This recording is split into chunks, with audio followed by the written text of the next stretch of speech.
High ব্রন, আজকে দেখাবো আমরা ভিডিওতে কিভাবে নয়েজ রিমুভ করতে হয়। আমাদের যে কোনো জায়গায় যেভাবেই আমরা ভিডিও করি, আমাদের চারপাশে যে হইচই চিল্লাপাল্লা একটা আওয়াজ চলে আসে, সেই আওয়াজটা মানে আমাদের মূল শব্দ থেকে যে বাড়তি যে একটা আওয়াজ আসে, সেটা আমরা কিভাবে রিমুভ করব এই ভিডিওতে আজকে সম্পূর্ণ আলোচনা করা হবে।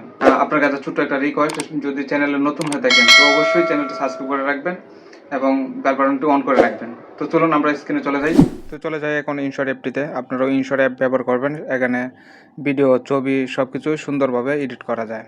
তো যাদের কাছে ইনশট অ্যাপটি নেই তারা প্লে স্টোরে যাবেন। প্লে স্টোরে গিয়ে লিখবেন ইনশট লিখতেই ইনশট অ্যাপটি চলে আসবে।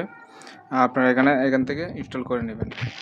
তো আমরা চলে যাচ্ছি আমাদের ফোনে থাকে ইনস্টল অ্যাপটিতে। তো আমরা এখানে ভিডিও অপশনটি সিলেক্ট করে নিব। এখানে নিউ প্লাস অপশনটিতে ক্লিক করব। আমরা এখানে যে ভিডিওটার নয়েজটা রিমুভ করতে চাই সেই ভিডিওটা এখান থেকে সিলেক্ট করে নেব। আমরা সিলেক্ট করে নিলাম।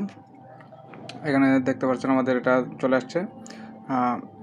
আসসালামু আলাইকুম সবাইকে, রুবেল ড্রপ একাডেমিতে সাউন্ডে অনেক নয়েজ রয়েছে, সেগুলো রিমুভ করব। রিমুভ করার জন্য আমাদের যে ভলিউম অপশনটা আছে সেখানে আমরা চলে যাব।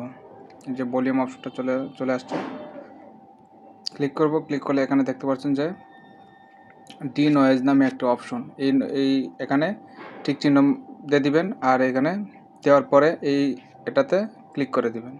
তো এটা ক্লিক হয়ে যাবে, আমি দিয়ে দিলাম, নয়েজ রিমুভ হয়ে গেল। আপনারা এই সাউন্ডটা যদি একটু শুনেন, দেখছেন অনেকটা সুন্দর হয়েছে।